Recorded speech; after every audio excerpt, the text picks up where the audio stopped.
So ஒரு 20 வருஷத்துக்கு முன்னாடி ஸ்கூல்ஸ் அண்ட் காலேஜஸ்ல படிச்சுட்டு இருந்த ஸ்டூடெண்ட்ஸோட மைண்ட் செட்டும் இப்போ ஸ்கூல்ஸ் அண்ட் காலேஜஸ்ல படிச்சுட்டு இருக்க ஸ்டூடெண்ட்ஸோட மைண்ட் செட்டும் ரொம்ப டிஃபர் ஆயிருக்கு. நிறைய வித்தியாசம். மூணாவது வருஷம் வரைக்கும் எனக்கு எது பிடிக்கும் எது பிடிக்காது அப்படின்னு எனக்குமே தெரியாது. வெறும் 14% ஆஃப் தி எம்ப்ளாயிஸ் மட்டும்தான் சந்தோஷமா வேலை பார்த்துட்டு இருக்காங்க. ஸோ இந்த பிரச்சனைனால தான் ஸ்டூடெண்ட்ஸுக்கு வந்து நிறைய ப்ராப்ளம்ஸ் அவங்க லைஃப்ல வந்துட்டு. சரி, இவ்வளவு பேசுறியே, நீ என்ன கோர்ஸ் எடுத்த அப்படின்னு நீங்க அங்க கேட்கறது எனக்கு இங்க வரைக்கும் கேட்குது. ஆனா இந்த பிரச்சனை வந்து நம்மளுக்கு ஒரு பிரச்சனையாவே தெரியாது அன்லஸ் இது நம்மளுக்கு நடக்கிற வரைக்கும். 250 பேருக்கு ஒரு கெரியர் கவுன்சிலர் இருக்கணும் அப்படிங்கிறது தான் வேர்ல்டு வைட்ல இருக்க நாம்ஸ். ஆனா இந்தியால வணக்க மக்களே, நான் யாரு அப்படிங்கிறதுக்கு முன்னாடி எதுக்கு இந்த வீடியோ எதுக்கு நீங்க கண்டிப்பா பார்க்கணும் அப்படிங்கிறது தான் முக்கியம். மாற்றம் அப்படிங்கிறது எல்லாத்துக்கும் எல்லா இடத்துலயும் தேவைப்படுற ஒரு விஷயம். சோ அதுவும் நம்ம எல்லாரும் கடந்து வர எஜுகேஷன் செக்டார்ல ரொம்ப முக்கியமான விஷயம். சோ அந்த மாற்றத்துக்கான கதையோட முதல் தொடக்கம் தான் இந்த வீடியோ.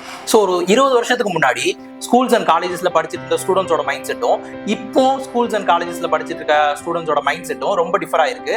நிறைய வித்தியாசம் இருக்கு. ஆனா ஒரு 3 விஷயம் மாறவே இல்லை, அப்படியே இருந்துட்டு இருக்கு.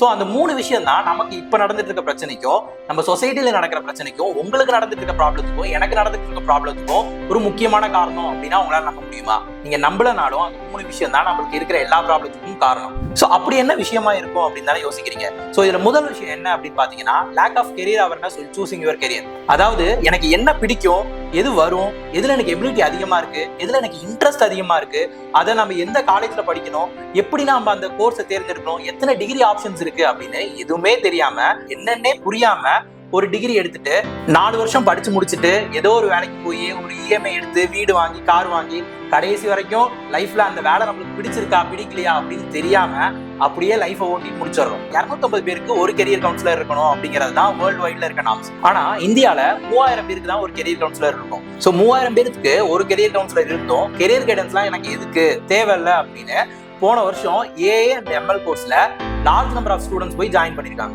சரி, இவ்வளவு பேசுறியே, நீ என்ன கோர்ஸ் எடுத்த அப்படின்னு நீங்க அங்க கேட்கறது எனக்கு இங்க வரைக்கும் கேட்குது. அதுக்கான ஆன்சர் இதோ உங்களுக்காக.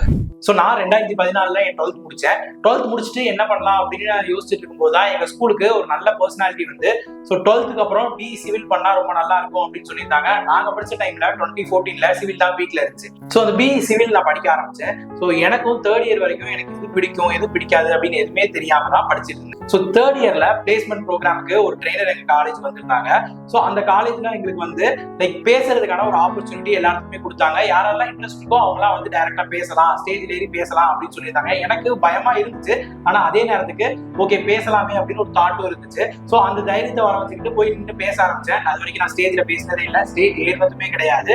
ஸோ முன்னாடி அங்கே போனதுக்கு அப்புறம் ஸ்டேஜ்ல ஃபர்ஸ்ட்ல இருந்து பேச ஆரம்பிச்சேன். ஸோ நான் சொன்ன மாதிரி என்னோட ஃபர்ஸ்ட் ஸ்டேஜ் ஸ்பீச் அங்க நான் பேச ஆரம்பிச்சேன். நான் பேச ஆரம்பிச்சதுல இருந்து எண்டு வரைக்கும் என் கிளாஸ் ஃபுல்லா பயங்கர கிளாஸ். அப்பதான் எனக்கு தெரிஞ்சது எனக்கு பேச வரும் அப்படின்னு நான் கண்டுபிடிச்சது வந்து பாத்தீங்க அப்படின்னா 3rd இயர் நான் படிக்கும் போது. ஸோ 3வது வருஷம் வரைக்கும் நான் சிவில் இன்ஜினியர் அப்படின்னு சொல்லிட்டு தான் இருந்தேன். ஆனா 3வது வருஷம் வரைக்கும் எனக்கு எது பிடிக்கும் எது பிடிக்காது அப்படின்னு எனக்குமே தெரியாது. ஸோ எப்ப அந்த ஃபர்ஸ்ட் டைம் அந்த ஸ்டேஜ்ல ஏறி நான் பேசி அது எல்லாருமே அதை என்ஜாய் பண்ணாங்களோ அதுக்கப்புறம் தான் எனக்கு பேச பிடிக்கும் கத்துக்கிட்டேன். ஸோ எனக்கு பேச வரும் அண்ட் பேச பிடிக்கும் அப்படின்னு தெரிஞ்சதுக்கு அப்புறம் எனக்கு மார்க்கெட்டிங்ல ரொம்ப இன்ட்ரெஸ்டா இருந்துச்சு. ஸோ எனக்கு மார்க்கெட்டிங்கையும் பேசுறதையும் கனெக்ட் பண்ணி எந்த பிபி படிக்கலாம், என்ன டிகிரி படிக்கலாம் அப்படின்னு ஒரு ஐடியா வந்தப்போ ஸோ எம்பிஏ பண்ணலாம் அப்படின்னு ஒரு ஐடியா வந்துச்சு. ஸோ நான் 2018 தான் என்னோட ஃபர்ஸ்ட் ரைட் கெரியர் டிசிஷன் எடுத்தேன். அதுதான் டான்செட் எழுதிட்டு எம்பிஏ படிக்க போலாம் அப்படின்னு பண்ணது. ஸோ இதாங்க நாங்க சொல்றது. இன்னைக்கும் ஸ்டூடெண்ட்ஸ் நிறைய பேர் பண்ணிட்டு இருக்க நம்பர் 1 மிஸ்டேக் என்னன்னா இதுதான், choosing the career without awareness. So இந்த பிரச்சனைனால தான் ஸ்டூடெண்ட்ஸுக்கு வந்து நிறைய ப்ராப்ளம்ஸ் அவங்க லைஃப்ல வந்துட்டு. ஸோ நம்ம ஃபேஸ் பண்ணிட்டு இருக்க எல்லா பிரச்சனைக்கும் ஃபவுண்டேஷனல் ப்ராப்ளம் என்னன்னு பாத்தீங்கன்னா அந்த கெரியரை தப்பா எடுத்தது தான். ஸோ இப்போ ஸ்டூடெண்ட்ஸ் கிட்ட மாறாம இருக்க 2வது விஷயம் என்ன அப்படின்னு கேட்டீங்கன்னா lack of employability skills and social emotional skills. So இந்த ப்ராப்ளத்தை நாங்க எப்படி ஃபைண்ட் அவுட் பண்ணோம் அப்படின்னு பாத்தீங்கன்னா அதுக்கான ஒரு சின்ன குட்டி கதை இருக்கு, அதை பார்த்துருவோம். ஸோ ஒரு சிங்கம் சர்க்கஸ்ல பிறந்து சர்க்கஸ்ல வளர்ந்து அங்கேயே சர்க்கஸ் காட்டிட்டு இருந்துச்சு. ஸோ ஒரு நாள் அந்த சர்க்கஸை மூடிட்டாங்க. மூடினதுக்கு அப்புறம் அந்த சிங்கத்தை போய் காட்டுல விட்டுட்டாங்க. காட்டுல விட்ட சிங்கத்தை பார்த்து எல்லா விலங்குகளும் பயந்துட்டு இருந்துச்சு. சோ பயந்ததை பார்த்ததுக்கு அப்புறம் தான் சிங்கத்துக்கு தெரிஞ்சு ஓ நான் தான் இந்த காட்டுக்கு ராஜாவோ அப்படின்னு தெரிஞ்சிச்சு. சோ இதே மாதிரி தான் நான் 3rd இயர் படிக்கும்போது ஸ்டேஜ்ல ஃபர்ஸ்ட் டைம் ஏறி பேசும்போது எங்க நான் ராஜாவா இருக்க முடியும் அப்படிங்கறத நான் உணர்ந்தேன். சோ அதுக்கப்புறம் எனக்கு பிடிச்ச இடத்துல நான் ஒர்க் பண்ண ஸ்டார்ட் பண்ணேன். சோ எனக்கு என்னதான் அந்த அட்மாஸ்பியர் ரொம்ப கஷ்டமா இருந்தாலுமே எனக்கு அது ரொம்ப என்ஜாய் பண்ண மாதிரி தான் இருந்துச்சு. ஏன்னா எனக்கு அது பிடிச்ச ஒர்க் அப்படிங்கிறதுனால. ஆனா அதே நேரத்துல என்ன சுத்தி இருந்தவங்க எல்லாரும் பாத்தீங்கன்னா வெறும் ஒர்க்கா பண்ணதுனால அவங்களுக்கு அந்த ஒர்க்ல சஸ்டெயின் பண்ண முடியாம போச்சு.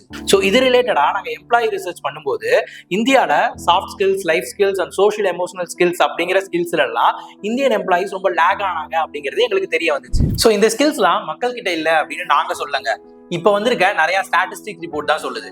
ஸோ 2024 எக்கனாமிக் சர்வே ரிப்போர்ட் இந்தியாவில் எடுத்து பாத்தீங்க அப்படின்னா 49% of the graduates are unemployable அப்படின்னு சொல்றாங்க. ஸோ அதாவது 2ல் ஒரு கிராஜுவேட் வந்து எம்ப்ளாயபிலிட்டி ஸ்கில் இல்லாம இருக்காங்க அப்படின்னு அர்த்தம். அதே மாதிரி கேலப் ரிப்போர்ட் அப்படின்னு ஒண்ணு இருக்கு. அந்த ரிப்போர்ட் படி பாத்தீங்க அப்படின்னா 86% of the Indian employees are either struggling or suffering in their job அப்படின்னு சொல்றாங்க. அதாவது வெறும் 14% ஆஃப் த எம்ப்ளாயிஸ் மட்டும்தான் சந்தோஷமா வேலை பார்த்துட்டு இருக்காங்க. மித்த 86% of the employees in India ரொம்ப கஷ்டப்பட்டு வேலை பார்த்துட்டு இருக்காங்க அப்படின்னு சொல்றாங்க. இது மட்டும் இல்லாம நம்ம 2017லயே நம்ம WHO இந்தியாவை most depressing country in the world அப்படின்னு நேம் பண்ணிருக்காங்க. சோ இதுக்கான காரணம் என்ன அப்படின்னு பாத்தீங்கன்னா இந்தியால இருக்க 7 பேர்ல ஒருத்தருக்கு some form of mental illness இருக்கு அப்படிங்கிறது தான் ரீசன். சோ இன்னைக்கும் ஸ்டூடெண்ட்ஸ் அண்ட் நாம 2 பேருமே கேர் பண்ணாம இருக்கிற விஷயம் என்னன்னு கேட்டீங்கன்னா அந்த லேக் ஆஃப் ஸ்கில்ஸ் தான். அதே மாதிரி இந்த லேக் ஆஃப் ஸ்கில்ஸ் தான் நம்ம லைஃப்ல நடக்கிற எல்லா ப்ராப்ளத்துக்கும் காரணம். அடுத்து இன்னும் சேஞ்ச் ஆகாம இருக்கிற ஒரு விஷயம் என்ன அப்படின்னு பாத்தீங்கன்னா இதுதான். சோ இந்த விஷயம் நம்மளை சுத்தி எப்பவுமே நடந்துட்டு இருக்கும், எல்லாருக்குமே நடந்துட்டு இருக்கும். ஆனா இந்த பிரச்சனை வந்து நம்மளுக்கு ஒரு பிரச்சனையாவே தெரியாது அன்லஸ் இது நம்மளுக்கு நடக்கிற வரைக்கும். சோ இது என்ன அப்படின்னு பாத்தீங்கன்னா lack of social awareness and social responsibility. So இதுல என்னென்னலாம் வரும்னு பாத்தீங்கன்னா ஒரு சின்ன சின்ன விஷயத்துல இருந்து பெரிய பெரிய விஷயம் வரைக்கும் எல்லாமே இதுக்குள்ள அடங்கிடும். இதுல சின்ன விஷயம் அப்படின்னு பாத்தீங்கன்னா ரோட்ல குப்பை போடுறது, டிராபிக் ரூல்ஸை மதிக்காம போறது, சோ நம்மளுக்கு பிடிச்சவங்களுக்கு ஃபேவரிட்டிசமா பண்றது. சோ அதாவது நம்மளுக்கு பிடிச்சவங்க மட்டும் நல்லா இருந்தா போதும், மத்தவங்க எப்படி போனா என்ன அப்படின்னு நினைக்கிற எண்ணம். சோ இந்த சின்ன சின்ன விஷயம் தான் நாளைக்கு ஒரு பெரிய பிரச்சனையை உருவாக்குறதுக்கான தூண்டுதலா அமையுது. சோ இந்த மாதிரி நான் நல்லா இருந்தா போதும், என்னோட பிரச்சனை சால்வ் ஆனா போதும், அடுத்தவங்க பிரச்சனை என்னவா இருந்தா எனக்கு என்னன்னு நினைக்கிறது எல்லாமே இந்த lack of social awareness and social ரெஸ்பான்சிபிலிட்டிக்குள்ள வந்துடும். இதுக்கு மொத்த காரணம் என்ன அப்படின்னு பாத்தீங்கன்னா யார் எப்படி போனா என்ன, நான் மட்டும் நல்லா இருந்தா போதும் அப்படின்னு நினைக்கிற ஒரு எண்ணம் தான். ஸ்கூல்ஸ், காலேஜஸ்ல எல்லாரும் என்ன சொல்றோம் அப்படின்னா படிங்க, மார்க் எடுக்கணும், அடுத்து வேலைக்கு போகணும், நல்லா சம்பாதிக்கணும் அப்படின்னு மட்டும் சொல்லி கொடுத்துட்டு போயிடும். பட் இந்த சோஷியல் இஷ்யூஸ் பத்தி யாருமே பேசுறது இல்லை.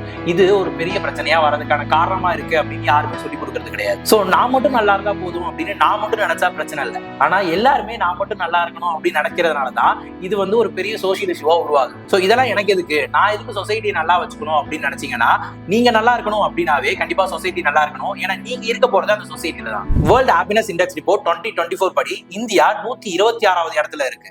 சோ இதை வச்சு நம்ம தெரிஞ்சுக்கலாம் இந்தியன் சொசைட்டியும் எவ்வளவு டெவலப் ஆகணும் அப்படிங்கிறது. கெரியர் சரியா எடுக்காம இருக்கிறது, ஸ்கில்ஸ் இல்லாதது, சொசைட்டியல் இஷ்யூ, இந்த 3 தான் ஸ்டூடெண்ட்ஸ் சொன்னா மாறாம இருக்கிற விஷயம். இந்த விஷயங்கள் தான் நம்ம லைஃப்ல நம்ம சொசைட்டில நடக்கிற ப்ராப்ளம்ஸ்க்கான என்ட்ரி பாயிண்டா இருக்கு.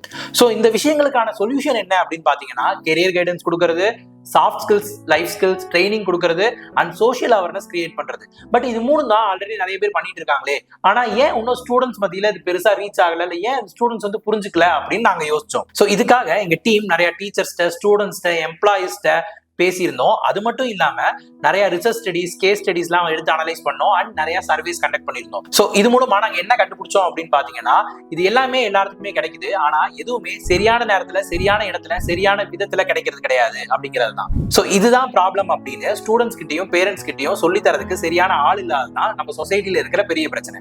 சோ இந்த ப்ராப்ளத்துக்கான சொல்யூஷனா எல்லாமே சரியான இடத்துல, சரியான நேரத்துல, சரியான விதத்துல ஸ்டூடெண்ட்ஸ்குள்ள போற மாதிரி இருக்கணும் அப்படிங்கறத நாங்க நினைச்சோம். சோ அதுக்காக தான் we have begun our journey Fun Hour Student Training Center. So Fun Hour அப்படின்னு ஏன் நாங்க பேர் வச்சோம் அப்படின்னு பாத்தீங்கன்னா students should have fun and learn every hour with Fun Hour அப்படிங்கறது தான் எங்களோட மெயின் கோர் கான்செப்டா இருந்துச்சு. சோ அவங்க படிக்கவும் செய்யணும், அதே நேரத்துல அவங்க என்ஜாய் பண்ணணும் அப்படிங்கிறதுக்காக தான் நாங்க Fun Hour நேம் வச்சோம். நாங்க வந்து ஸ்டூடெண்ட்ஸ்க்கு ஒரு ஆக்டிவிட்டி தருவோம், அந்த ஆக்டிவிட்டியை எக்ஸ்பீரியன்ஸ் பண்ண வைப்போம். அந்த எக்ஸ்பீரியன்ஸ் பண்ண வச்சதுக்கு அப்புறம் அவங்க என்ன கத்துக்கிட்டாங்க அப்படிங்கறத இன்டர்பிரேஷன் பண்றதுக்கு நாங்க ஸ்டோரிஸ் யூஸ் பண்ணுவோம், வீடியோஸ் யூஸ் பண்ணுவோம், மூவி கிளிப்ஸ் யூஸ் பண்ணுவோம், சாங்ஸ் யூஸ் பண்ணுவோம். சோ இப்படி ஸ்டூடெண்ட்ஸ்க்கு போர் அடிக்காம போகணும் அப்படிங்கிறதுக்காக தான் we have implemented edutainment training method. So இதுவரைக்கும் நியர்லி ஒரு 2000+ ஸ்டூடெண்ட்ஸ் நாங்க ட்ரெயின் பண்ணிருக்கோம் and we are happy to share that எங்களோட training method is successful. So அதுக்கான ப்ரூஃபை நாங்க வந்து டிஸ்கிரிப்ஷன்ல ஜாயின் பண்ணிருக்கோம், just check it out. So Fun Hour is the best place for all your holistic training program needs. So we are offering programs for schools, colleges and corporates in every sector. So if you want to be successful, don't worry, Fun Hour Student Training Center is here.